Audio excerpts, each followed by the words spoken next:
Thank you for just thank you. Hold it over for too long.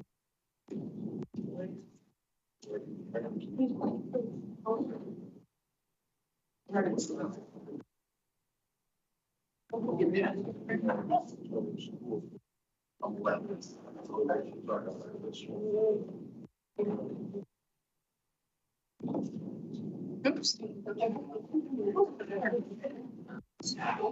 I didn't get up for it.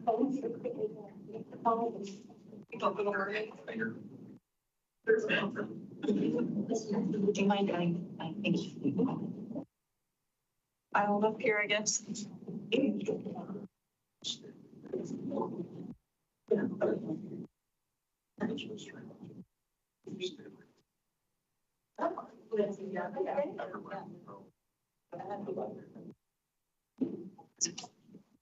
Yes. I'll move over so you can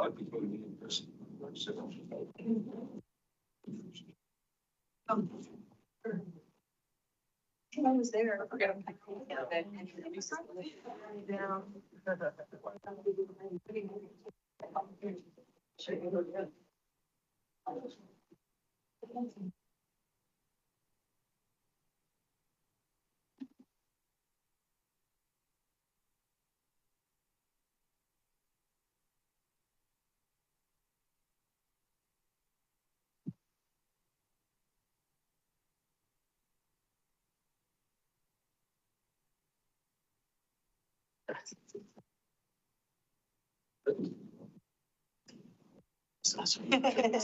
Yeah. Sorry. He's like, it's thank you.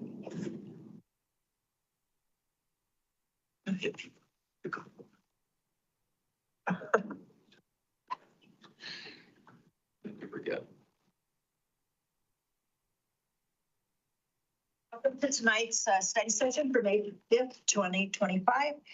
Good evening and welcome to the City of Westminster City Council study session of May 5th, 2025. Thank you for joining us tonight. We appreciate your participation and would like to remind everyone that our meetings follow the rules of decorum, which are posted at the chamber doors. These rules apply during meetings, breaks, and transitions. We ask all attendees to remain respectful, refrain from disruptions, and avoid any threatening or intimidating behavior. No audible expressions of support or opposition are allowed. Signs and placards are prohibited, and all guests must be seated in designated areas, ensuring aisles and doorways are clear. City Council reports. Councilor Izadi. No, ma'am. Go ahead. Mr. Camelia. There is so much I did last week, and I want to mention it all because it was all really phenomenal. We had Arts Week, and I'm going to list a few of the events I attended just because I want folks to know where they're happening for next year and get out a little bit more awareness. We kicked it off, like I said last week, in Orchard Park Mall, and that was really incredible. All sorts of different events at the time. We had muralists that I spoke to, and I'm really grateful that they came down because they came from all over the Front Range, it seemed like, from South Denver and from Fort Collins, and a couple were from right here in Westminster. And then I attended the Westminster Public Schools art show and helped the judges grade some of the art there, and that was really incredible. I had the honor of meeting Anna. Don't remember her last name, but she won. There's a nationwide congressional arts competition, and that student that wins gets to fly to DC and have their art displayed. And then she will also get to fly to DC to present her work. And this is the second time I believe that she's gone, which is pretty incredible. So, or maybe the second time a Westie student. Sorry. Either way, she's from right here in Westminster Public Schools, and that's really impressive. So I thought that was amazing. Huge shout out to the teachers that put in all the work there. I also went to the open mic at a Creative Corner in South Westminster, and I just want to say that I really felt, it was the first time in a long time I felt at home. Like, this is amazing. I love open mics. So more of that, please. If anybody is listening, either from the city or from venues, I can't wait to attend. That's just one of my favorite places to be. I love poetry. And then of course we had the education board dinner this week, which seems like something that used to take place several years ago, and we are revitalizing it, which I'm really excited about. It was really good to hear from the different school districts on what they're up to and get a report so that we in the city know exactly what's going on with the various schools. So that was a really great event. And let's see, I know there was more. Oh, the budget. Yes, we had an all-day budget session on Saturday, which all of us attended. But I just bring that up to say that I'm really grateful to staff that it put in that much hard work and time and energy into a topic that needs clearly all of our energy this year. You know, that's priority 1, 2, and 3, I think, for us. And I just want listeners to know that, you know, we're giving it our all and trying to figure out how to streamline, be more efficient, and find new sources of revenue. And it's honestly our number one topic this entire year. So if you ever have input, that's what we're here for. Sure. I went to the employee breakfast. I hadn't been to that before at 6 a.m. And I guess there was more than 3:30 a.m. setting that up. It was nice to meet some of the employees I've never met before. I went to the AdCog dinner. On their homelessness initiatives. Also, I got a tour of their new shop facilities for all their trucks, and they do everything in their mechanic shop, car washing. I guess they do car washes for other mechanics for other, I think for Adams County too. They get some revenue off of that. And I was pretty impressed that they did the whole building huge for 32 months. But the ribbon cutting ceremony for makeshift crafts. It's a really cute craft store over by Highland Hills Rec Center in the north area. And the gal that owns it, she had this dream of always having her own little craft store. So she was 17 and she's been laid off several IT jobs. So she decided to start her own business.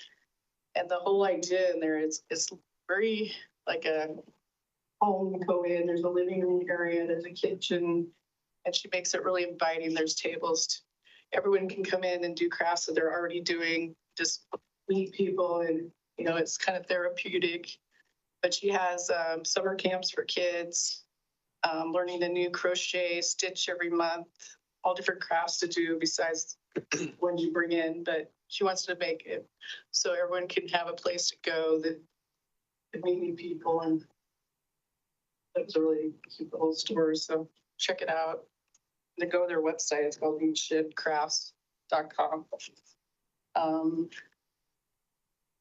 So I went to the all-day budget meeting. I went to business walks with the mayor, and it's the business is behind Costco. Icy business was one of them by the recycling center. They all seem to be doing well, but they raised complaints about homelessness in that area. There was complaints about property taxes going up. There's a couple of big items I thought mentioned. Anyway. That's all I have to say. Thank you. So, Demont? I attended the 34th annual breakfast for the employees. That's always a lot of fun to get to shake their hands and thank what they do. Truly, without them, we wouldn't have the amazing city we do. So I always appreciate that. And it's fun to give a hard time to the department heads as we watch them cook. And I told everybody, eat more, and then they have to work more. So I think they took that seriously, and they ate well. Then we had the budget retreat. I would encourage folks to go listen to that if they didn't, because it is important work that we're doing. And certainly you should know what we're talking about and how we're talking about funding the different needs that we have and what the needs really are. And I think folks don't always know that, situation that we're dealing with and trying to figure out. So I hope people listen and give us feedback. On that note, as far as homelessness, I did get an email from a business owner that's very concerned about the continued issues that they're having. I had a good conversation. And, and we're at the point with some of these businesses where they're talking about divesting their properties here in the city, and that is not where we want to be. They wanted to know about the conversation, so I was hoping, city manager, I did try to find the conversation that we had where there was the recommendations from staff that we didn't go along with, or at least the majority didn't. If you could float those back to me, because I wanted to share that with the resident, because the business owner, because they asked me to. But I wanted to share that with everybody because I thought it was I had a good half-hour conversation tonight with this individual, and that's not where we want to be. So we want to try to figure out how we address the issues that they're bringing forward. That's it for me. Mayor Pro Tem? Yeah, I think just on that note, maybe if there's an update to have on timing on staff coming back on the ordinance that was originally presented to council on the, homelessness, public rights of way, all those, that combination of things. I know that staff was going to come back with, having heard our conversation, which didn't necessarily have any strong direction in any one particular way, but trying to work with that. So I'd be curious to know timing on that one. Another one that came up today was just, and I just couldn't remember if we provided direction on this, but the community cats that came up with a phone call today, and the whether or not we were going to do an ordinance on that. I know that police staff had talked a bit about applications, but I'm not. So that would just be a question to register. Yes. May 19th. Oh, well, hot dog. Okay. Okay. Yeah. No, that. I got the same phone call. Yeah. They wanted to make sure that you knew they tried to get you with the phone number listed. They couldn't get you. Just not to interrupt, but Oh. Councilor Ireland, they said they had got numbers for everybody else, but for whatever reason, couldn't get through to you. Want you to feel Yeah, I just attended the budget meeting with everybody else. So thanks. Well, early last week, Andy Lake called me and said, you have a conflict on Saturday, and we tried to work it out so we could have a break, but it didn't work out. So I came in and filmed a welcome to be played to the 35 new citizens that were becoming citizens on Saturday, and got feedback today that some of those folks cried when they saw our videos. So I just welcomed them on behalf of the city and hoped that they would get involved. And so anyway, so glad that was good. Employee appreciation breakfast. I missed the big flames, but it was at least safe. So that's good. You try not to have the flame. I know. Doug Hall always loved the flames. He was, it was funny. AdCog dinner in Brighton was great seeing folks. I just have to say, Mayor in Broomfield just got back from her 2-week safari trip that she won last year at a silent auction, and I loved her pictures as she was gone. So I had to catch up with all of that stuff. National Day of Prayer was Thursday. Business walks was after that. Those were good. And in the some of the repeats that we went to from 2 years ago, homelessness was still there, while police are helping very much, because in that area, as you go to the south on Marshall Court there, they have had more just cars that evidently don't work or could be stolen, I suppose, or something, but the cars that are just abandoned, and they've been taking care of those. They're moving folks out because when the homeless are down there and camping, they have more break-ins, and some of them, just ask questions. So that is a tough area, and that whole area isn't really well lit at night. And they asked about that to the folks, and so they heard that loud and clear. But it's always good to go and meet folks and just understand what they're going through. Some have been backpiling stuff to not have to deal with the tariffs so they can manage for a bit longer. And so all sorts of stories we hear. I love it.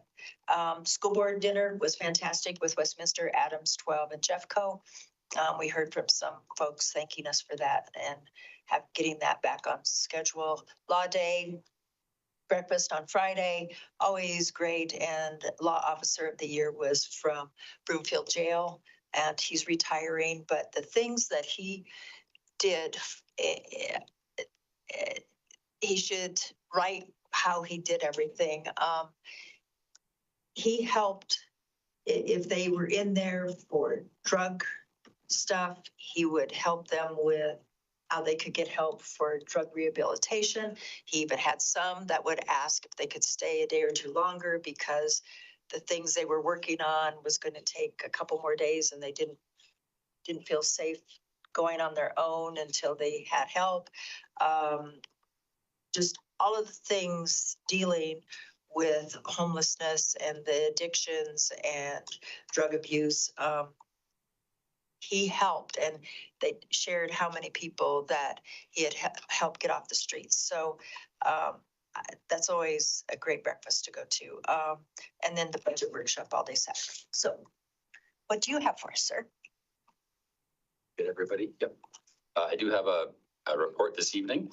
I do want to, there were some comments tonight made about the employee breakfast, and the numbers are in, and that was record attendance for us. I knew. So the department heads got up very early that morning to cook breakfast for our employees. We had over 400 of our employees. And when you consider that a lot of those employees are on shift work and working all different shifts, that was a really significant turnout. And thank you to City Council for your support in us doing that annually. That's really important for our workforce. It's a real morale. You could just see people were thrilled at an early part of the morning to be there.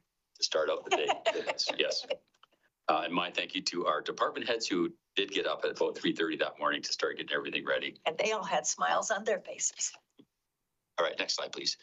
So this was also mentioned in some of your updates. I did want to highlight for the community this Saturday, City Council and department directors did meet in this room for most of the day and worked on the 2026 budget process. And that included reviewing the economic forecasts that we're in and projecting, as well as confirming key budget priorities. We talked about a lean budget approach, and that is an acronym that stands for lean, efficient, and aligned to our community's needs. We also, City Council discussed fire and street infrastructure funding options and identified service priorities. The next step, if you're following us in the community, is a workshop on June 2nd in regular study session. So that's coming. That's the next step in the process. In the meantime, staff has a lot of work to do as a follow-up, getting additional information for City Council as discussed yesterday or Saturday, and we'll bring that back to you for the June 2nd discussion. Next slide, please. This has also been mentioned, the City Arts Week, the report is in. It was a very successful week. It's now wrapped up. I wanted to highlight the community partners that made the Arts Week such a success, and that it's a collaborative effort. And that's North Metro Arts Alliance, Westminster Public Schools and their Creative Arts Pipeline, the Palatiers Art Club, Westminster's very own, the Orchard Town Center, a big partner this year, and over 40 of our local businesses all collaborated to make that event. And that Arts Week such a success. Many of you went to these live mini mural paintings, make and go art instruction, music and dance performance, artist roundtable discussions, artisan markets, and plenty of family-friendly activities. So we got a lot of positive response on that. This is also a report out on something recently. This is a police department initiative leading the annual DEA National Prescription Drug Take Back Program. And on Saturday, April 26th, that was conducted by our very own police department. And that this year, the community dropped off a total of 287 pounds of prescription drugs.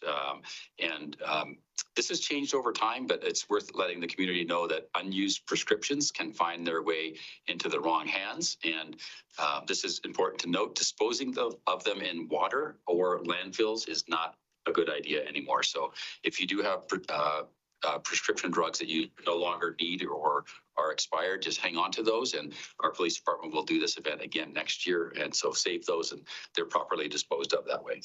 Next slide. Was there one last year? We did have one last year, I believe. Yep. What was the pounds? Do you remember? That is a great question. I'll have to get back to you on that one. And other cities have them from time to time, so people don't have to wait a full year. Yes, it is a nationally coordinated effort through the DEA. This was Westminster's, but there are other opportunities. We'll get some more information back to City Council on that.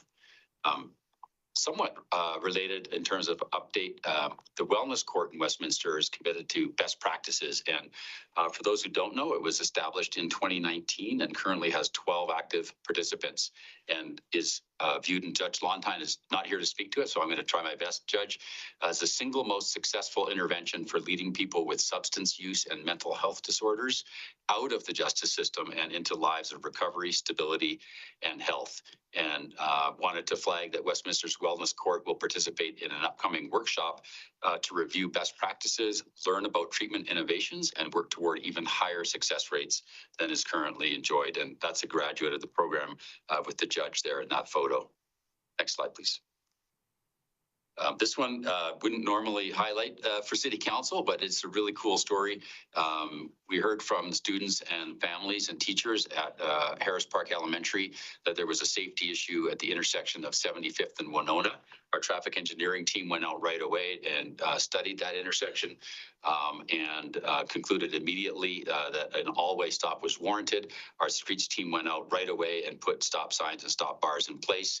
And I wanted to show City Council and the community, the students were very grateful and responded right away to us with this giant thank you card with some wonderful illustrations. And I wanted to share that out with City Council because City Council in the budget process does support our streets and traffic programs. And this is a great example of where it's really helped in one of our neighborhoods, especially one of our school areas.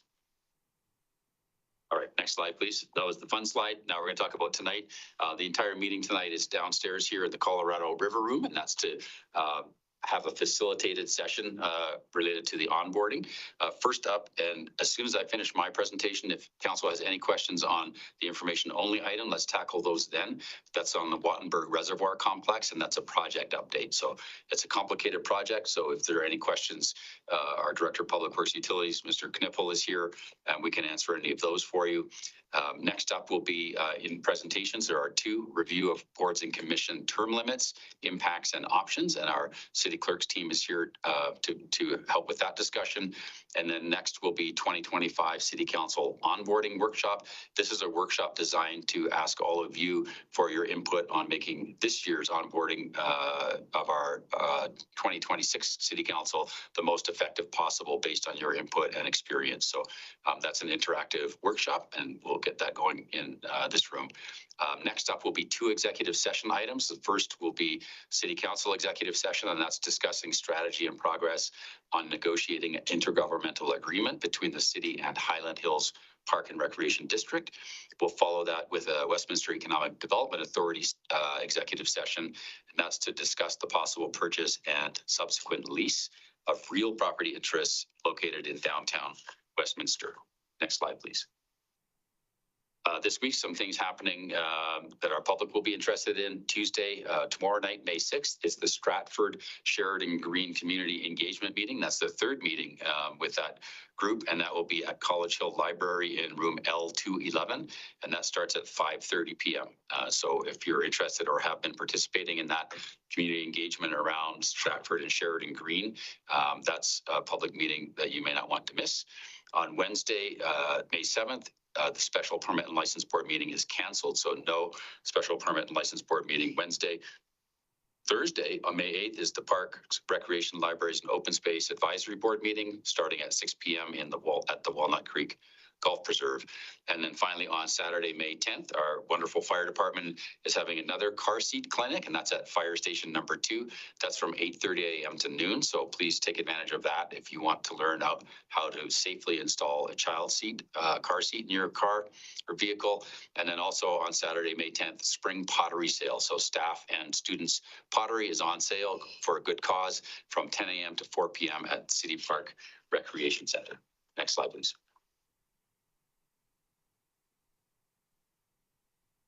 Our next meeting on Monday, May 12th, that is a regular meeting of City Council. There will be 2 proclamations, one for graduating seniors who are on our youth advisory panel. So that's a pretty cool event. And then a proclamation designating May as Older Americans Month. So a bookend meeting with recognizing our youth leaders and then also proclaiming May as Older Americans Month. For information only, we have 5 items. The state of Colorado's Department of Local Affairs Climate Resilience Challenge Grant Award update. So that's an update for City Council. Also for information only, city positions taken on legislation being considered by the Colorado General Assembly. We have a 2024 annual financial audit engagement letter and communication from the city's auditor. We have a Woman Creek Reservoir Authority property agreement with Jefferson County. That's a follow-up to City Council study session. So that's important information on that, and transition to centralized procurement and citywide contracts update. So that's an exciting update from staff about a major overhaul that we've done to our procurement processes that we're very happy to share with City Council in advance of some contracts coming forward. On consent agenda, we have 6 items. Next slide, please. One new business, first reading of Councilor's Bill 12, amending the Westminster Municipal Code, updating the liquor licensing code. And then we will have 1 post-meeting presentation, and that's the concept plan for a tandem home proposal at 74th and Quitman. And then finally, a Westminster Economic Development Authority meeting that night. 1 item of new business, authorizing the executive director to execute 2 intergovernmental cooperation agreements to reimburse costs incurred by the city in the North Huron urban renewal area and in the South Sheridan urban renewal area. Next slide, please. This is a contact slide. That's my phone number, City Manager's Office, 303-658-2003. You can also reach me at jandrews@westminsterco.gov. Follow the city on any one of our 4 social media accounts. And I just want to let City Council know we'll be updating this slide to reflect some new contact information. Access Westminster, we're going to put up on here, and some other great ways to get in touch with the city, other than trying to reach the city manager by phone, because there are some great staff ready to help folks who need help. That's all I have, Mayor. Perfect. Any questions? The Municipal Wellness Court Workshop. Could we get an invite to that just to listen in? I promise no interruptions, but I just want to listen in and learn more. Thank you, Councillor. Let me get some more information back to City Council on that. In terms of the date, I'm not sure if whether it's an open or closed session that does involve a third party. Let me get some information back to you. Okay. First agenda item. Oh, does anybody have any questions on the Wattenberg Reservoir Complex? I just had a couple. Are we in engage?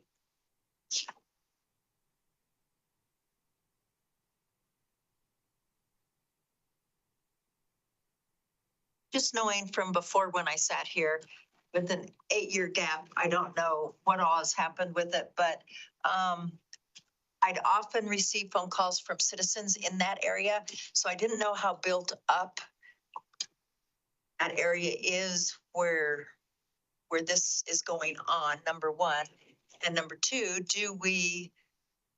if there are citizens around, do we ever have communication or forums where they can come and ask questions or? I was out there about 6 months ago, and they're out on site, and there's not a lot of development around it. There is a small town right next to it. I can't remember the name of that.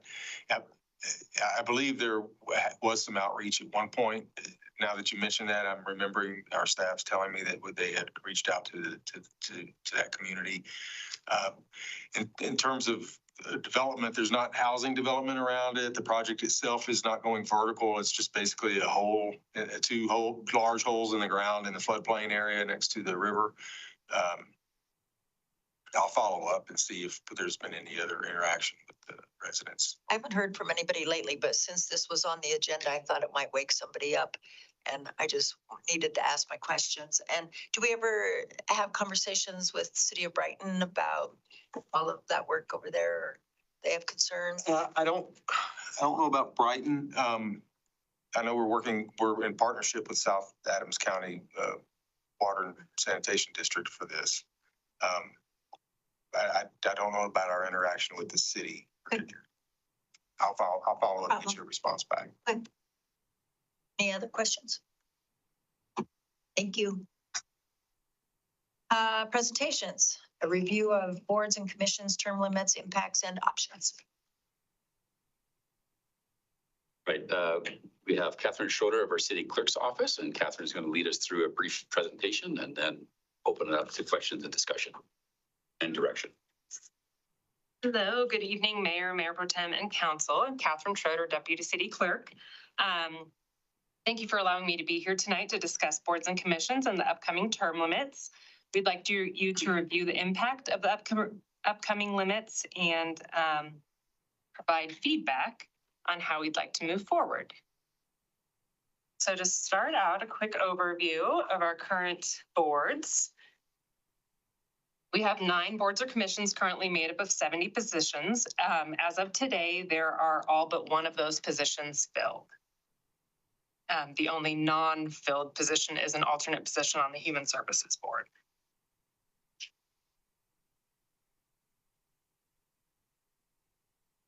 So as discussed in the memo, term limits of 4 2-year terms were created in 2017 and implemented starting in January of 2018.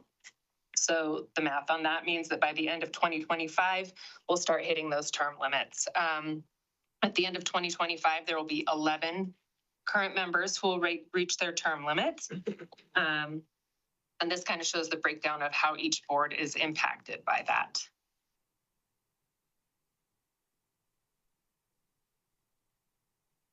Then moving on to 2026, just looking ahead 1 year, there will be an additional 20 members who will reach their term limits at the end of 2026. So what that means is in the next 2 years, we are set to possibly lose up to 31 of our current board members if we implement term limits as the code was written.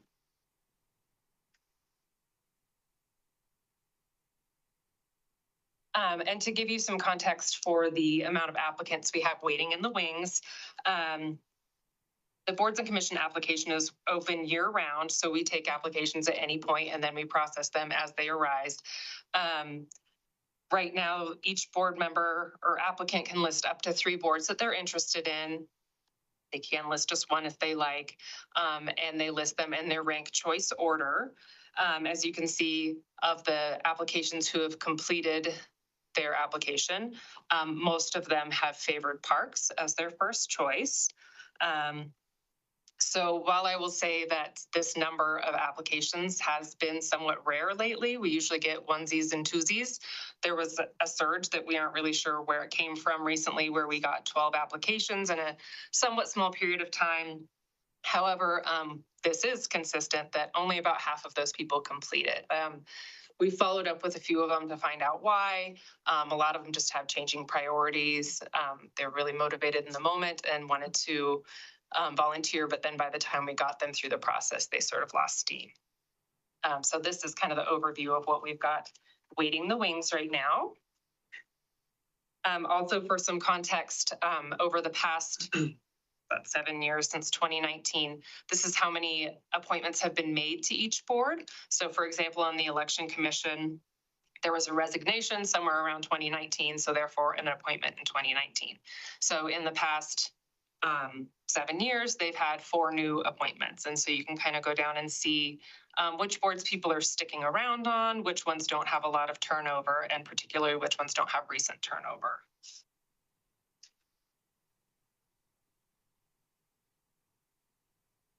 So with all of that being said, these are the options we've kind of discussed in the memo. Option 1 is no changes to term limits. They would be enforced as written. That would have that implication of 31 board members terming out in the next 2 years. Option 2 is maintaining term limits. So we keep the term limits in place, but we add clarifications and flexibility to the code. That would allow members to continue serving if there are not qualified applicants waiting in the wing. We would just sort of modify the language in the code so that we don't end up having a bunch of people vacate and then not able to do business because we're missing half of a board. And then the third option is to eliminate term limits completely. That would mean people who've been serving for 8 years or more would continue serving without a deadline. So that's kind of our proposed options from there. And I look forward to hearing your feedback. Thank you. Councilor Demott? I like option 2. I know when this came into effect was a little bit before I was in council, but even as I came on, part of what they were trying to accomplish was we used to have a lot more people who applied, specifically Parks and Rec, than people wouldn't get to serve. So I think that if you add some flexibility so that we see some of those boards that people hold on to fill up, that fits at least that desire, because I think that was what the desire was when council at the time changed that, was just to get more people through. For whatever reason, it seemed like 2 years prior to that, it just kind of dropped off, and we haven't seen the same kind of participation since. And I think it's important for people to understand, if you haven't been to like special permits and licensing or planning commission, which I served on special permits and licensing before I was elected, that's really important to have people on that board and qualifying people. So you wouldn't want to lose a whole bunch of people at once, because that would be very hard to do a good job, I think, on this board. So I think option 2 kind of gets at the reason that they changed it, but it would still allow us to do business. So I appreciate your work with it. Sorry, did you have something? I'm debating, but I did go to the personnel board and they are concerned about seniority to get someone on there that knows a lot and the rest of them don't. So, and he's up, I think, at the end of this year. The 2 might make sense overall, but I do think we should do more outreach, because I don't think people are aware that we need people on boards. I will be forthcoming myself. I'm to blame too. I mean, I think people, if we put it on our webpage, you know, that we're looking for these people on these boards, I think people would be more aware of what we're dealing with, and the people are coming up. And I think we should have term limits I think we need term limits so others can serve and they're not stuck there forever. We have some on the planning board that have been there 25 years. And I don't think that's a good way to manage the city. Anyway, I think number 2, probably, plus we advertise more and we get more, and then, but to his point, it's good to have someone that knows what they're doing, go on it. Kim? Very similar comments. So yes, I believe option 2 is probably the way to go. I did look at the 1-year break and thought, I don't know, is that arbitrary or not? I'd like the idea of flushing through people if there's the demand. But not flushing through everybody because of just the time on the board and the expertise. But I don't know if the year is necessarily needed or not. I mean, if you flush off and then you just, that's a terrible word. If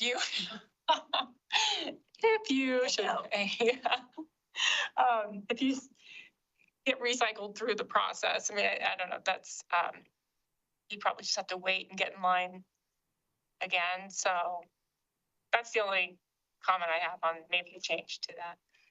Councilor Zadi? So I sit on the Parks Board, and all of them have very deep concerns on being forced out. So is there any way we can make the flexibility less of a, if someone's waiting, you have to go, versus a who wants to actually leave? Because they all actually want to stay. And I know that a lot of them have long tenure and we do need new blood once in a while, but there is the argument that they're all making of, there is a seniority, there's a lot of knowledge there about parks and rec programs over the last few decades. That's really, really important, that if there are people waiting, for example, and they replace them, I think 90% of the board will be gone by the end of next year. And that would be a huge disruption of the knowledge base. So I have concerns about the being forced out piece of the flexibility. If that's an optional, give people the option of saying, hey, you've served a long time. Do you want to leave or not? I think is more equitable and safer for us as a city, so that we don't lose all that knowledge. So which one are you for two? Number two, if flexibility is optional. Mayor, may I address that comment? Sure. We actually do check in with the board members every time because they serve in 2-year terms. So we ask them every 2 years if they want to be upped. So I would say that piece is already in place, and nobody has really self-selected to step down from certain boards and certain positions. So it is optional. Okay, so it's not like if someone's waiting, they have to leave if they're expired. No, not currently. I mean, as the code's written, yes, that is how it would go now, but we every year, even if they create a vacancy and nobody's waiting, they don't have to continue serving. Does that make sense? I don't know if I'm phrasing it properly. So if someone's serving now, they've served for 10 years, and someone's waiting, and that person who has served is expiring, that's a bad word too, is on the way out, right? As their term limited. Do they need to, as the code is written today, they would need to step down? Correct. So what I'm hoping for is for number two, the flexibility to be, hey, person who's been serving, do you want to step down or not? Give them the first option to renew, I guess. Okay. Is what I'm asking for. A priority order. Especially parks, there's so many people on that.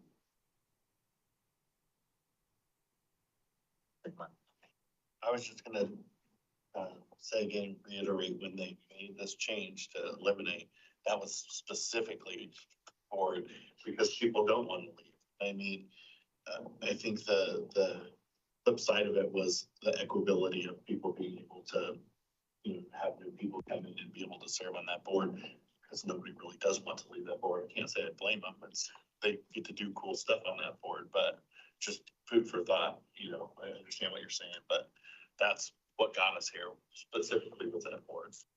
And I was just thinking, is there a compromise where if they want to stay, they just have to apply and be considered among all of the other applicants for the board? I think that's a great idea. We used to interview applicants and we stopped that, right? This might be a great opportunity so you said that they had 12 folks come in all at the same time. Half of them didn't finish the applications. My concern would be, well, the other half who did, how do we know their commitment is actually there?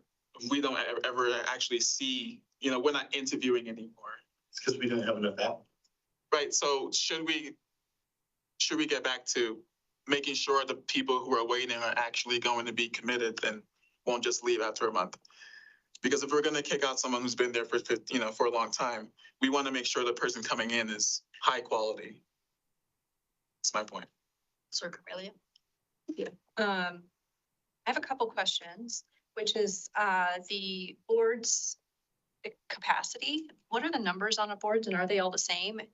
And is there any room to expand the numbers? So this is the current capacity of the boards. The number of the boards is written in charter, in code. So it would require a change.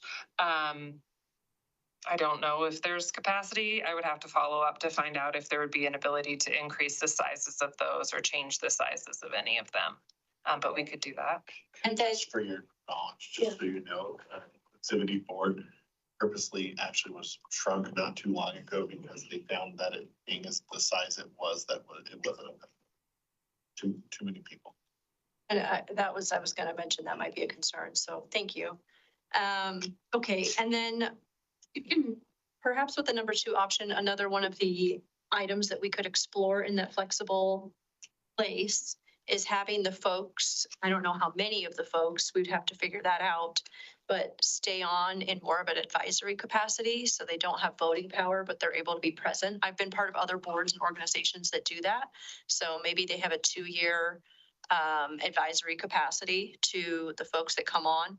I want to say I share similar concerns with Councillor Ireland that I think that this is an opportunity to do better outreach in the community and make sure that more voices are heard.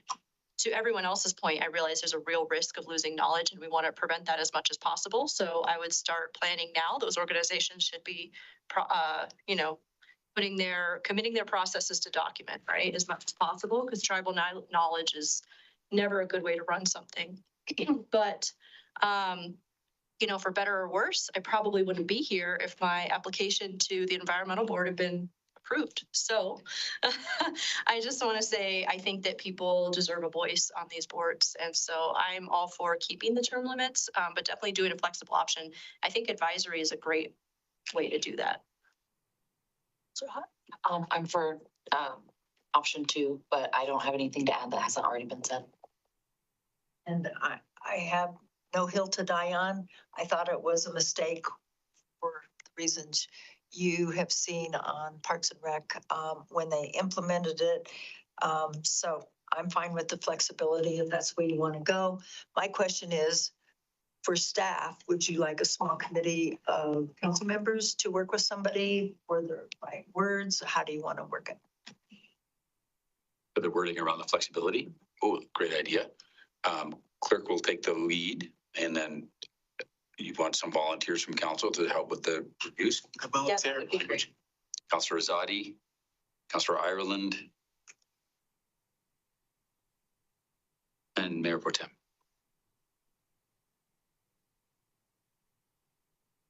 So that I just thought that way you guys could throw things out and then bring it back to the rest of us. thank you. Demont has a comment. I just want to make sure that the clerk's office actually gets some kudos for the fact that they have ramped up outreach. I mean, this has been a conversation and a dwindling thing for the last 5 years. And so I think actually part of the surge I would put on some of your efforts as far as outreach through our social media, our website, and actually getting creative with ways for us to get people in the pipeline. Because it did used to be, we would do it, once a year or whatever, and we'd have 12 people and it would be a whole 1 or 2 day weekend. We just haven't seen that. So, I just wanted to make sure that you guys get some kudos for your efforts, because I know you've worked hard to try to get the people in that you have gotten. Does that work for you, having a few of the counselors? So That was great. thank you. Just work it and bring it back. Thank you. Really helpful. Thanks. Thank you so much. Thank you. City Council onboarding. All right. Thank you, Mayor. I'll do a brief introduction. This item is in response to a number of you over the last while providing me with comments and feedback on the onboarding, anticipating the election coming in November. And I've heard those ideas. There's a lot of great ideas. So I thought that the best way to harness this as a group would be to get together and have a session where we get your input and feedback on what works well for onboarding, what doesn't work as well for onboarding, and that will really help us set up for success for the new city council, because we do have up to 4 seats on city council that potentially could result in new council members next year. So I would like to introduce, I've asked our in-house professional, Andy Lyde, to help us do this today. Andy Lyde has been, just so you know, leading the work with our leadership team on community engagement. Andy has helped bring in training modules for our supervisors around how better to engage with our community members. And I thought that he would be the perfect fit for us to lead us through this council engagement around onboarding. I just want to tell you a little bit about Andy because he's an inside resource with the city. Andy is the employee development coordinator for us. He's been a certified coach for over 20 years, and he's worked with both individuals and teams. And prior to coming to the city of Westminster, he worked in the nonprofit space with 10 years as chief operating officer, chief strategy officer, and then CEO. He helped lead community engagement efforts on building the capacity of local populations with teams in the United States, Mexico, the UK, Moldova, South Africa, and the Philippines. At the city, he supports our leadership team development across all our departments. And I felt that Andy is really well positioned to help us tonight. So, Andy, it's yours. Thank you, Mayor, Mayor Pro Tem, councilors. Pleasure to be with you all. So our goal for our time together is for you to help staff understand council member needs, most effective onboarding for a new council. That's our small goal for this time together. I'm going to define onboarding as the knowledge and experiences needed to be effective quickly. So knowledge and experiences needed to be effective quickly. And in your packet, you were given 4 questions to help prime your thinking on this. So just as a reminder, those questions. Number 1, what are the essential priorities for a new city council member to review in their initial week, first few months, and first 6 months in office? Number 2, what are the aspects of past onboarding efforts that could be considered less critical or potentially deprioritized? Number 3, in an ideal onboarding experience, what would be your top 3 priorities? And then number 4, what strategies do you believe are most effective in delivering crucial information to newly elected city council members? So there's some questions to prime your thinking. The format we're going to use for this is what's called a generative build. So it allows all voices to be heard and all priorities to be heard in this, while also acknowledging everybody's starting in a different place and when they're coming to city council, and so their needs are different. People also have different learning needs. So we want to make sure we hear all of those needs. We're going to stay together for this. So we're not going to break up in any small groups. We're going to do all of our work together, if that's okay for everybody. Before we jump into that, I know you all have had a very productive and busy week. I'm grateful for all the hours that you put in beyond these meetings. So thank you for that. And I know that when we come in busy, sometimes our mindset is get action, just get it done, let's check it off the list. So we're going to just give ourselves some space to be creative in what we're talking about. So I'm going to ask you to imagine something with me. So imagine the Westminster City Council past your time on council. The city is thriving because of the work that you did as councilor. Your vision for the city is playing out. From that future perspective, what's required today? What do you need to make sure is in place for future councilors to most effectively operate quickly? We're taking a future back perspective.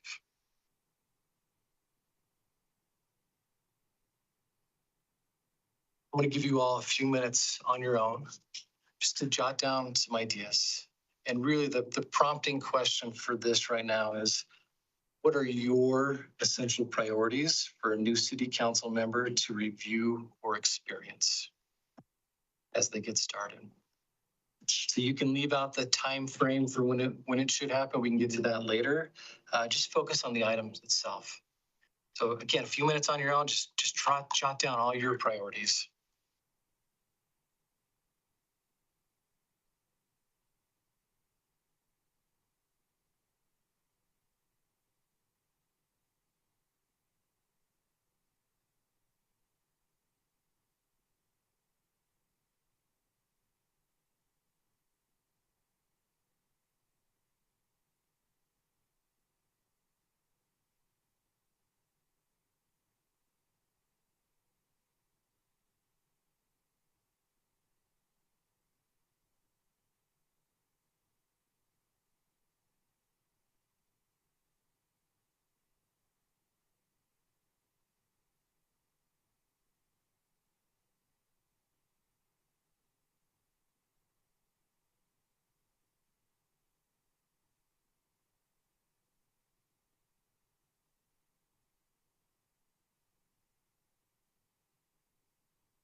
Let's do 15 more seconds.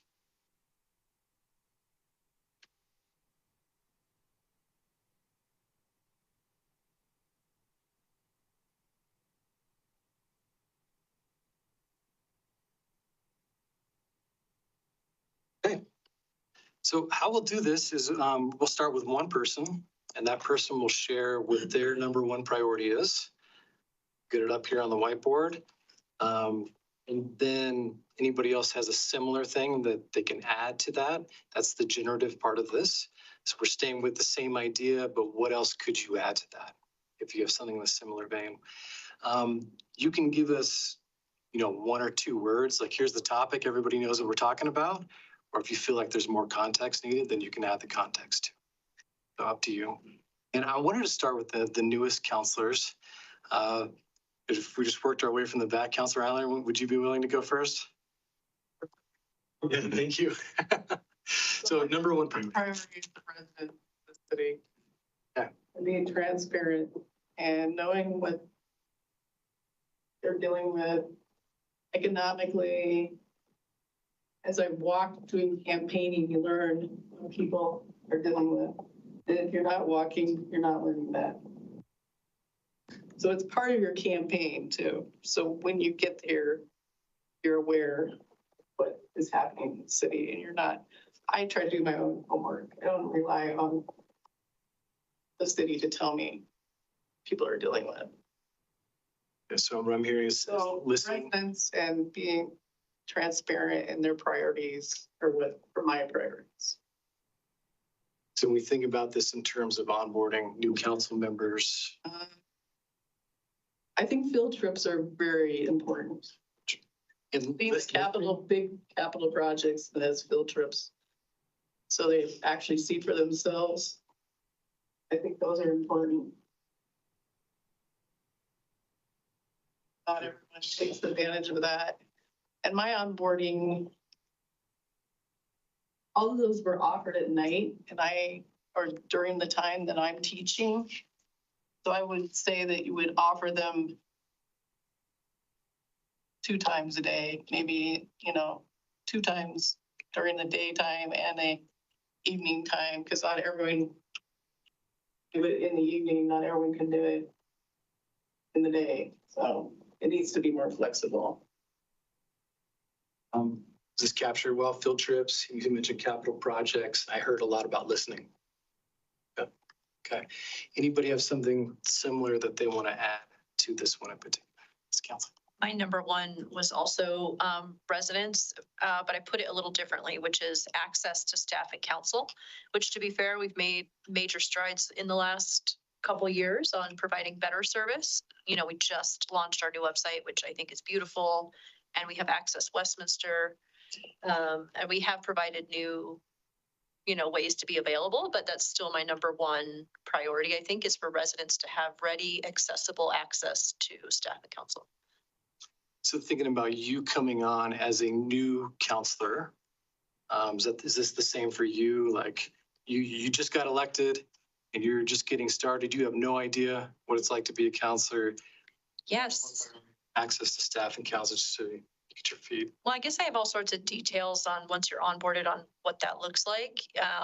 But I don't know how far down to go, but just, letting you know that the main way that we deal with access both to the city staff and to residents is through email. That's good to know, here are some tips on how you set up that on your phone, making sure that you have that. Here is how we recommend, your response time is. This is what our response time will be. And just so you know, this is how residents are putting in tickets. It goes through a process flow. If we ever need advice, then we ask, what does the escalation path look like? When do we bring in counsel on a response? All of that stuff, which we've learned through context at this point, but. Communication process is that? Right. Okay. Anybody else? Yes. Kind of related to what you wrote for the first one, my top priority would be for people to understand the big initiatives. Why metrics related to them, how they relate to fiscal resilience. Because if we're doing so well, clearly got some things that are in place for a reason. Councilor Devon. Looking at this exercise, I think a little bit different than you guys, because you're talking a lot about how you want to do it, or what you want to accomplish versus how you want to do it. And so just briefly, like a lot of what I've heard frustration from new counselors that didn't happen when I came on is we set down like the field trips. We did that in a weekend. So it didn't like, you basically were told ahead of getting elected, hey, plan on a whole weekend because you're going to go through with all the department heads. There were subsequent field trips to go like see facilities and stuff like that, but you got to meet every single department head. You got to understand exactly how they do their job. And then you could take the things that you guys are talking about and apply it like, okay, this fits over here. And then use the ability to understand how the organization works in order to govern through policy, which is what our job is in my mind. And so that's what's been missing for the last, since I came on, because they haven't done it that way. And I know they did it when the mayor came on. And then some of the other things like how functionally do you bring something and put it on an agenda? When we first came on too, we got a book and every department gave us their packet. And then in front of the book was our protocols as far as the council. And we went through all those things with our outside strategic planning resource that said, here's how you do it. And like, so I got to learn all that stuff day one. Granted, we all came from a different place. I sat through meetings for 4 years every Monday, but the amount of things that I learned through that weekend was amazing. Then the other thing that they did when I came on, subsequently, we had another meeting where we did kind of like a mini strategic planning where the staff brought all the department heads. We sat in this room. Every council member got to introduce themselves, say why they ran, what brought them here. All the department heads kind of did the same. Here's what I do, what my department is, what I'm passionate about. And it just got you to understand how the organization works. And then they also, the speaker whoever they did with strategic planning at the time, just went through it again and explained our form of government, which everybody has a little bit different understanding on. But at least then it set the whole council at a level set place to say, you will all now know who is who you contact, how you go through the city manager. I meant to bring my binder because I have 2 different binders. One that the mayor lent me when I was first coming on, that was her old one. And then the one I got in 17 when I first got elected. I just say all that because that's like my frustration with this is I have not seen that happen since, and I have seen how it's impacted the council people I've served with. Those I agree with and those who I don't. And at the end of the day, I want everybody who comes in and is elected these positions to be able to advocate for the residents who sent them here. And, until you get that same, in some places, as I sat through it with the counselor I sat through it with, there were things I knew that I didn't need to know about. At the end of that session, we both knew the same things to some extent. So I know that's a lot longer than what you have up there, but as I'm listening to this, and I think you guys all have like a good mindset as far as what you want to accomplish, but I'm curious if you would agree with me that what was missing is, okay, here's how I do those things. I'll throw out. I think we were going to get there, but I want to double down on everything you said. That would have been extremely helpful. And you've mentioned some of those things in the past. And even though I've been here 2 years, I kind of still want some of that. Maybe when we get the new folks on, maybe we have the opportunity to go through that anyway, if you feel like it, because I would love that. Let me make sure I capture before we keep going. So I'm hearing about the big picture to make the context, which is a lot of what we have here. And department heads talk about the form of government, that level setting. You said, I may not have needed to know, but when we left that room, we all knew the same stuff. So that's what I meant by level settings. That Yeah, I mean, it was like a new employee onboarding. You know, Cody's in the front row. She's the one who put our packet together and gave it to us. I mean, it was the same as when you get any other job. Like, okay, here's what you just signed up for, and here's all the people that you're gonna interface with. And I mean, I referred back to that binder for the first 6 months that I was doing this job.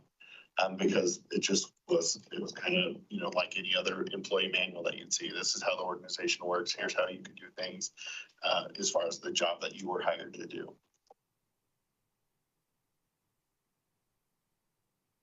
there's that. I think you had your hand up earlier. Oh, so I think that's a good list. I agree with the how as well. I was just gonna add, you know, these pieces are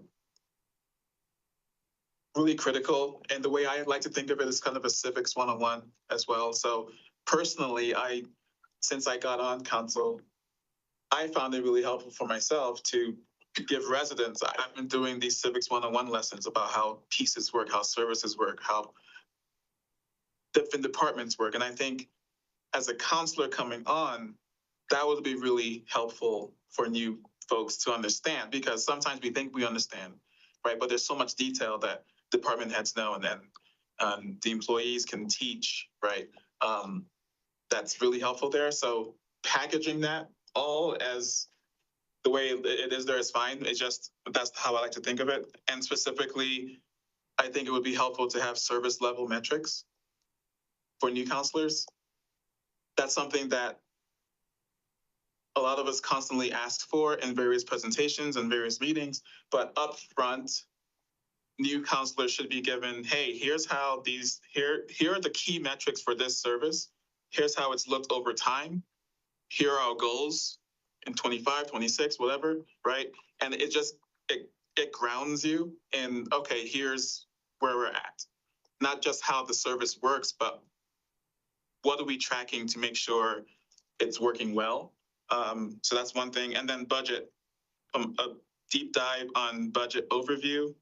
So all the funds, the reserves, the general fund breakdown, right? And year over year metrics of various budget aspects.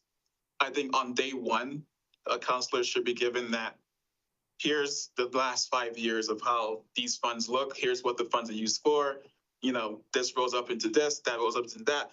And that really can help clarify a lot of presentations that we get throughout the year, especially when we get into budget season, budget planning season. And finally, strategic planning. Similarly, on day one, there should be here's what the strategic plan was a few years ago. Here are the actions that we did with that, right? The metrics, and here's the results of that. Here's what the plan is this year. Why? You know, break down each objective and just kind of walk through in a full day or two over a weekend. Even these aspects can really get a new counselor started much faster.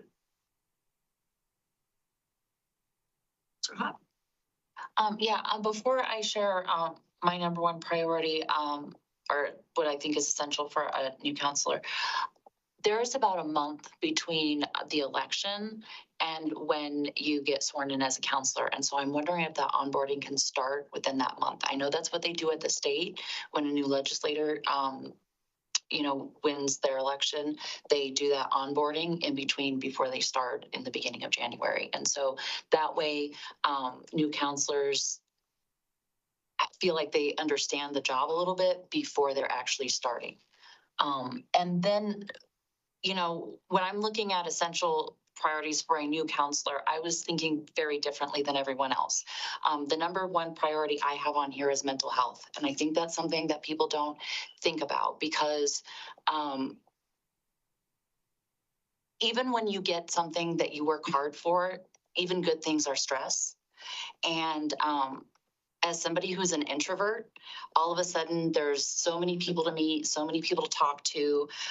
You're setting up meetings with residents, there's like more email than you've ever dealt with in your life. And, there's phone calls and there's,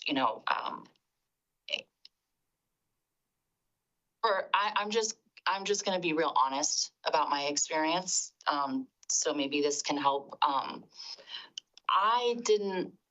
I felt like I could never relax when I first started because I felt like anytime I had free time, I should be checking my emails. I should be doing research. I should be, figuring out how to do my job better. But what that meant was I was never relaxing. I was never doing things just for fun. I was never, because I felt guilty. I felt like I should be doing, these other things related to my job. And that resulted in really feeling pretty depressed for a few months, which definitely affected how effective I was, and not being able to sleep for a while before I finally figured out the balance and finally figured out how to best prioritize my time so that way it didn't affect me negatively. And then also how to I cannot say I can say it in my head, but I cannot get it. Compartmentalize? Yes. The different areas, because otherwise, because this is such an important job, if you let it, you can get so sucked into it that it can affect your life negatively. And that's something that I've never heard talked about, but that I personally experienced. And I don't want any other new counselor to not be warned about. It's so important that you take care of yourself. And it's so important that you may feel like you should constantly be doing counsel work, but you need to take time to not. You need to take time to watch TV or look at your phone or go for a walk or join a dance club, something, otherwise it can affect you very negatively. And I have not heard anybody talk about that before, but I can't be the only person who's ever had that experience. Can I ask a question? Do you think that would be maybe to get that point across in the onboarding? Could it be legacy counselors? So bringing past counselors in to just speak about their experience and to guide the new folks and say, hey, here's what you're going to see. Here's how I handled it. So maybe it's like a guest speaker, several guest speakers to come in and talk about mental health and how they balance their schedules. I like that. I just want to make sure that when I'm not here anymore, that new counselors are continued to be warned about potential mental health impacts. Because staff won't be able to do that, but I think counselors can. Okay. Right? Yeah, I don't know what the answer is. I just want them to be aware. Each counselor is so different with some have 10-hour-a-day jobs and then still have this on top of it on Monday nights. And then you just heard tonight, all of the things, we could have been triplets, all of us last week and outmade everything. So it's real.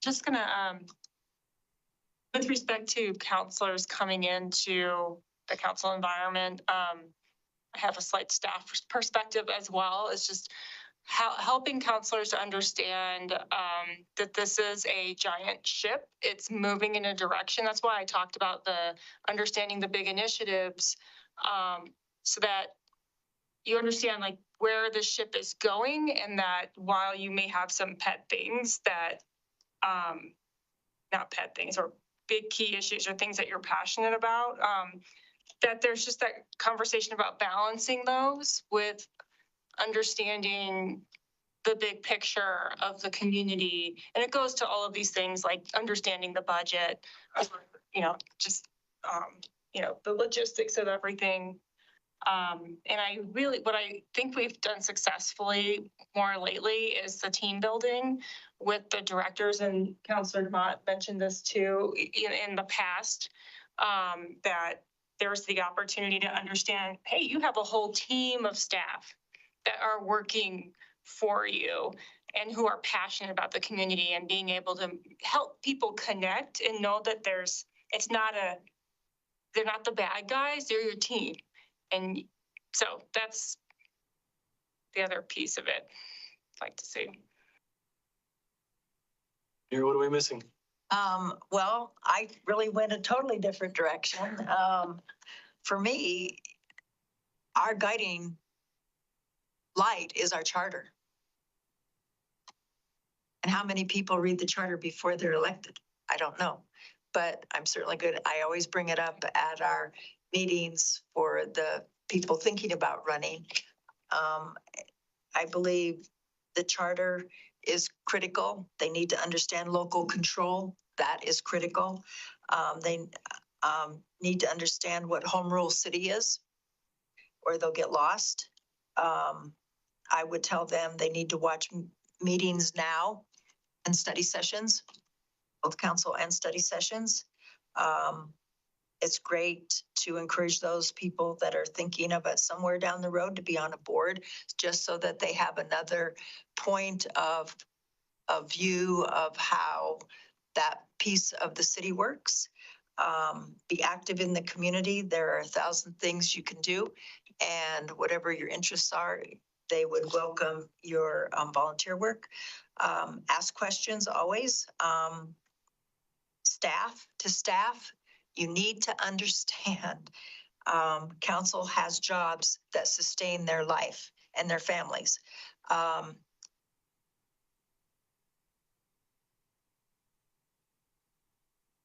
It's important to understand that. You're right. Not everybody can come during the day, and I have served when people just think 2 o'clock in the afternoon to 4 so that staff can go home is the time to meet. I'm sorry, my boss, when I was downtown working and couldn't just come around the corner to a meeting, he was paying for my salary. And anytime I was away from the office, I was darn lucky he wasn't docking me. But I had to make those choices of what were those critical times I'm away from the office, or I can do things before 8 o'clock. I can do things after 4:30, but don't bug me during the day. Unless you want to come and visit me. Sometimes they had to for signatures, but I'm not available. I'm downtown, and I wasn't the only one that had jobs all over the city. I mean, we don't all work here. So that is critical to understand. I know staff value their Saturdays and Sundays. So do we. But to get onboarded, you're going to have to use some weekends to do that, and not weekdays and weeknights. Understanding not just your emails, understanding those are now public. Anything you write, if somebody choras it, they can look at. And people need to know that before they write their first email. So those were the things on my list. The other thing I would add that might be helpful is maybe short for this year's election. But once you kind of come up with this template, I mean, there's no reason that this couldn't be shared as part of the, if you're thinking about running, because people could go find a lot of the information that, you know, you're going to onboard people with on their own. And quite frankly, it would probably lend to a better conversation during campaigns, and it would give people a better idea of what it is exactly they're signing up for. So if you could kind of give a high level, here's what the onboarding is going to look like if you get elected.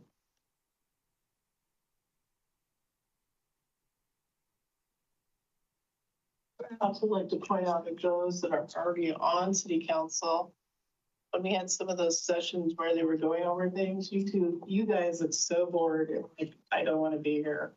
So I'm not sure that we should be doing it with the ones that have been there unless they have something to share. I thought you guys all looked like you would be rather be doing something else. But I mean, quite frankly, I would have. I mean, that's So why I don't when think we we should did do that it during a early, council meeting. Yeah. I agree. It was, we were doing it during the weekend. It was an expectation that if you got elected, plan on doing this. And to her point, we should do it before they give. I'd much, we'd rather be making policy during our meetings. I mean, that's what they're for. Totally agree on that one. That was not the best use of our council time. Counselor Camerly, did you? So. It's drifting away quickly, but to your point, you had made a point about the communications in our lives. It'd be really helpful, building on my first point, on understanding how we are expected to communicate with staff. And if staff can, so when I take on a new project, right, I have, let's say 18 stakeholders. I ask them what is the best format for them to get a hold of them. And I realize that it might be difficult to cater to all of us. You know, there's 7 of us. However, it might be good to collect that information firsthand anyway, just to see if we can cater to that at all. Saying, okay, updates come out on Monday. We will send proclamations usually all out on Wednesday. Please respond within 24 hours so we understand that expectation. We will text if things are urgent, just understanding what that looks like. And then if I say, oh, this is what I need, and then we can work back and forth. For example, we've recently gotten to a cadence where I understand that Jody prefers text, right?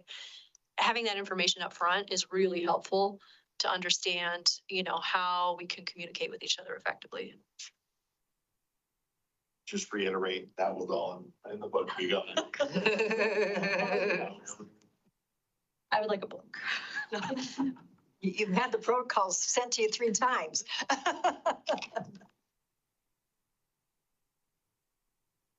Oh, I forgot one.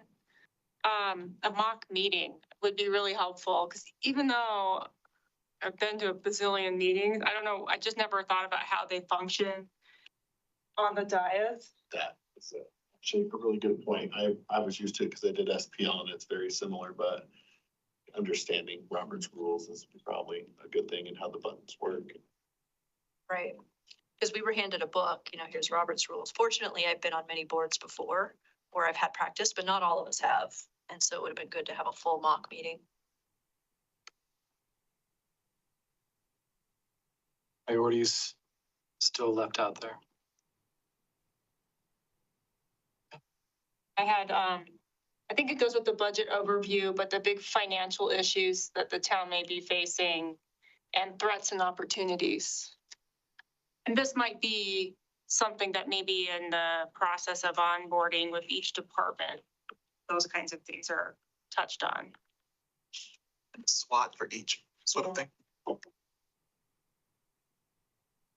And then I think this is more detailed, so we'll probably get into it, but I probably most importantly is the ordinances, you know, how do we get an ordinance or an idea topic on an agenda? And how do we get an idea on a study session? How and when do we, it's right up there. How do we get something voted on? When is it appropriate to vote on something, et cetera? I think probably meeting with the attorney really soon is good to learn the legal aspects of the job, because the last thing you want to do as a new counselor is do something that puts the city at risk legally. Underline that one. Exclamation.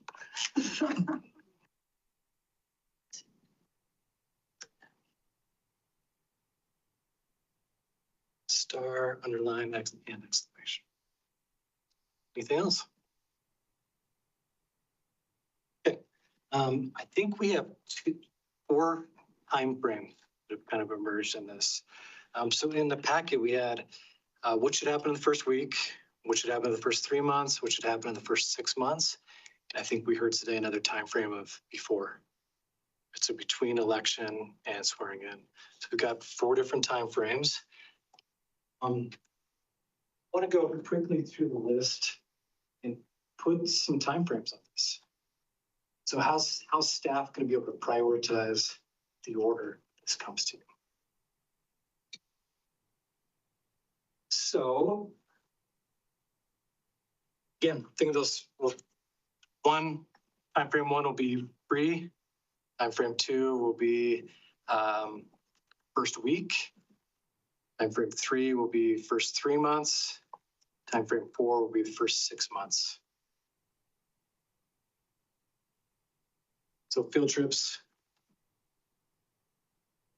Field trips is 6 months. To me, that's the only thing in 6 months. That takes longer. You need to know all this other stuff before 6 months.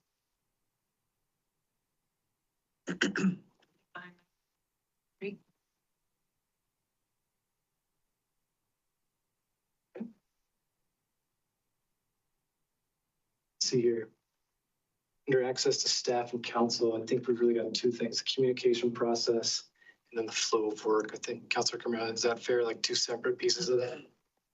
So communication process. You want, I'm Pre, first week too. That should be that prior. That's yeah, that's pre. Yeah. you could do and I don't remember why that they did. One thing is you have more time now between getting seated and elected because we used to seat you at the first meeting after getting elected. But I don't know, like from an employee like badge in kind of thing, if there's any reason why you couldn't do that whole weekend of onboarding before their first meeting. I think it would be really helpful. And if you could, I would put that prior. They know they look like that whole weekend kind of thing. I agree. It should be a weekend. Yes. Same apply to flow of work. So that's a head nods. Okay, understanding the big initiatives. Mayor Pro Tem added that concept of flagship. Maybe first 3 months.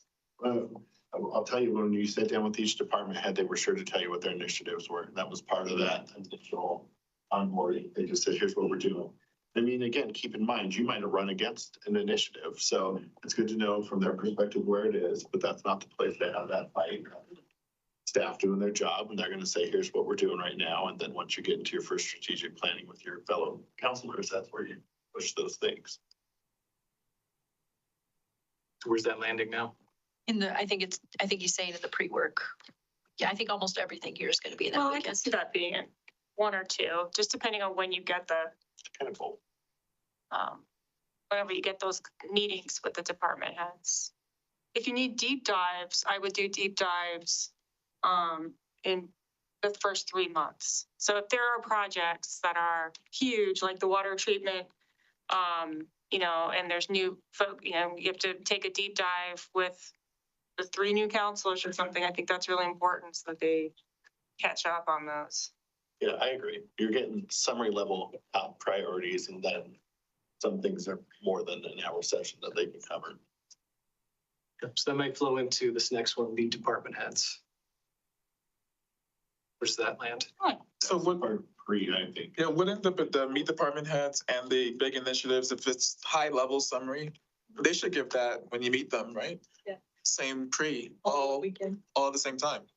Maybe split up the big initiatives, because that's like a topic for department heads to touch on, but a deep dive, if needed, I think there might be like 3 or 4. Those could be in the 3-month period, number 3. We had that initial meeting of department heads and what's kind of seems like it's forming as a pre-weekend. So I think what she's saying is you split the big initiatives into 2, where one is summary, high level summary, and the other is a deep dive, which is later. It's 3. With the department heads, they need to bring their swag because the new people love to feel belonging and everybody has their own stuff. And during all of that, the person in charge of clothing needs to bring the books so that you can pick out a coat and a couple of shirts that will have your name and city councilor, mayor pro tem, whatever your title's going to be and they get it right away. I still have no swag. I didn't know that existed. I don't have any either. So Andy, that's a point that's not on there yet, but that's really important, because I've heard this from other members of city council who are no longer on city council, is to get city branded clothing and get that ordered in as a number one, so that it can arrive in time for them to start to attend in community meetings or regional events and have City of Westminster branding. Is that accurate? Yep. How do we get that now if we haven't seen it? If you haven't gotten anything apparel wise, see Cody. Okay. And I apologize if that hasn't happened. See Cody, we'll get you set up with some branding so that you can be identified when you're out in the field. I just wear my volunteer stuff for the brand. Thank you. You have ties, branded ties. I don't know what ties anymore. Form of government, civics 101, charter, is this still all falling in pre? Level setting with entire city council. That's, in my mind, that's more of that when you have a meeting with all the departments together in the council yourselves. That's what we did. We did one Saturday morning and it was within the first month. It's 2 to 3. Yeah. Notebook, I'm assuming pre. 0, yeah. Service level metrics. Is that part of the pre? I think that's pretty. As long as it's in 3 months, I'm happy. Is that part of the department head conversation? Just trying to think of like what they might hit on. That's I think it could be a one pager where services top metric for each service, like what, I think it's so simple. It doesn't even have to be, and then if they have questions, they can ask the department heads in that same meeting. Maybe it goes in the notebook. Notebook. Same with the budget overview. I think that's notebook stuff. Yeah, and copy the current strategic plan so you can at least see what you're walking into. Strategic plan. Notebook. SWOT piece. It's threats and opportunities, SWOT. I think that was something the department head could provide. I feel like they'd have a small agenda.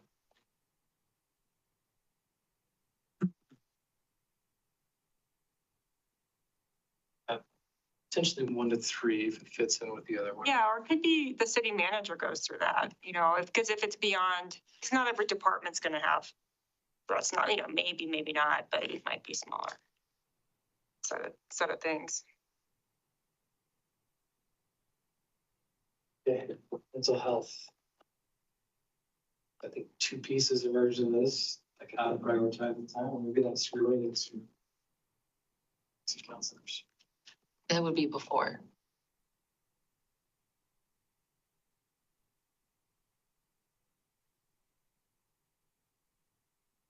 Is that one we got down here to, if you're thinking about running resource, is that 0? That's when Abby does that. May 30th. That's why I said it's Yeah, probably coming up. not gonna make it for this, but if you're thinking it would be a good. We still have 3 weeks before it comes. You might be able to do like a little less, just it's really things to research, things to think about. You still want candidates to do their work, want to do these jobs. That's the other piece of this, right? You want them to actually Yeah. You know, do some work. The better they do their job ahead, the better it is for the community. Candidate from it. How soon should that team building shoot happen? I'd say the first 2 to 3 months. Some of it will start with just the meetings in themselves and that starting to work together. Career meetings, Mary, I think you're saying 3. Yeah, that can be a 0.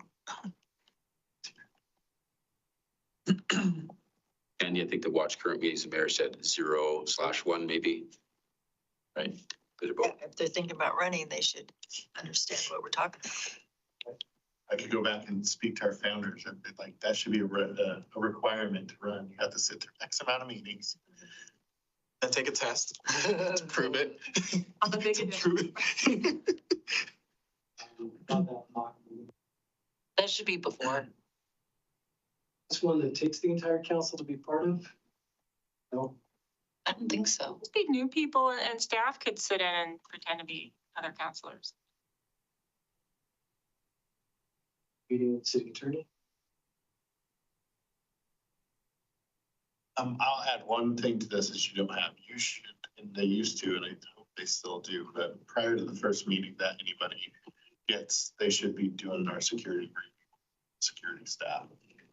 We understand this, the things that they can protect themselves in this line of work. What resources they have at their disposal, because as soon as you get in, that's gonna work.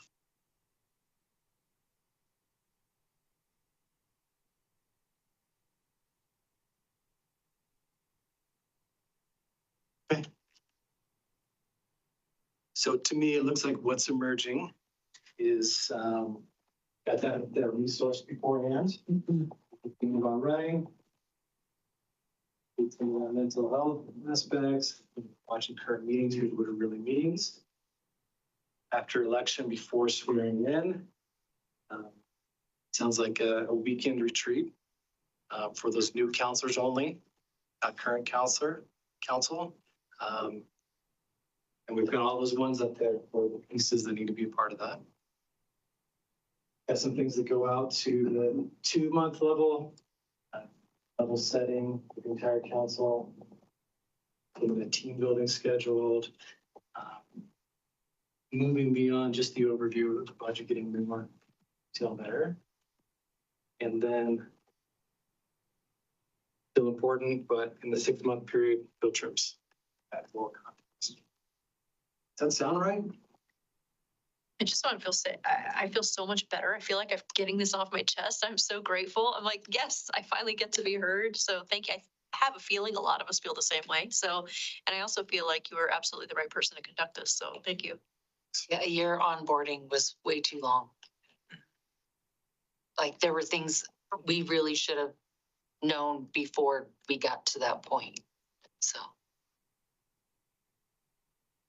Feels that this was done, that vision you had of, once I'm off council, I'm looking back, stuff in place. Really good. Okay.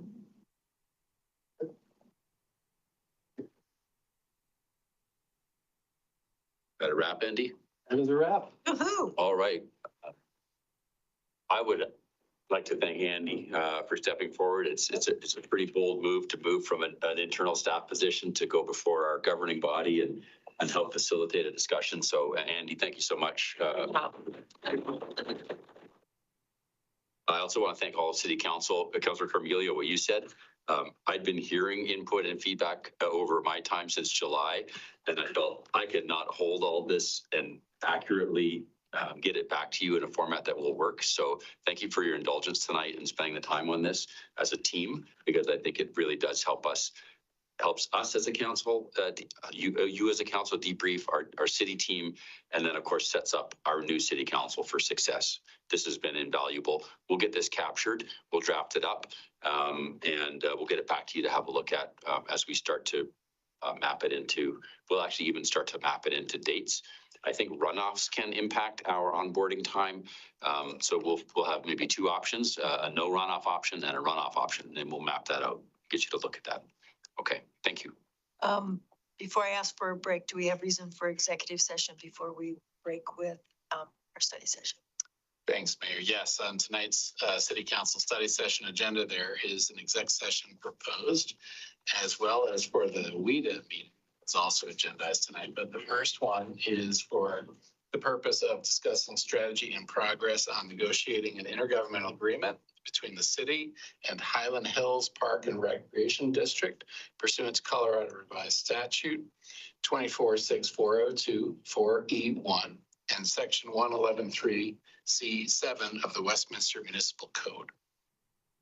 I will go around the room and ask you to state your name and that you're willing to go into executive session.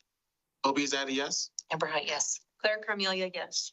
Christina Ireland, yes. Dave Demont, yes. Sarah Norella, yes. Nancy McNally, yes. And Mayor, that does conclude tonight's agenda for the Westminster City Council study session. And the next agenda that's posted tonight is for the WIDA meeting. If you would be willing to convene WIDA, we could then take a motion on an exec session for WIDA.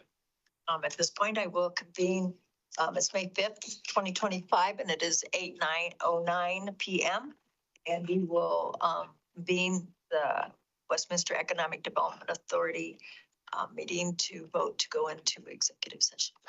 Thank you, Mayor. Tonight's WIDA agenda includes a proposed executive session to discuss the possible purchase and subsequent lease of real property interests located in downtown Westminster and to instruct negotiators as authorized by Westminster Municipal Code 111.3C2 and Colorado Revised Statute 246402 4A and E1. Again, I'll go around the room asking for your name and that you're willing to go into executive session. Kobe, is that a yes? Amber High, yes. Claire Cornelia, yes. Christina Ireland, yes. I asked. Sarah Norella, yes. Nancy McNally, yes. At this time, it is 8:10 and our study session is done. Need a break real quick? 5, okay. Going upstairs. Yeah, going to do so.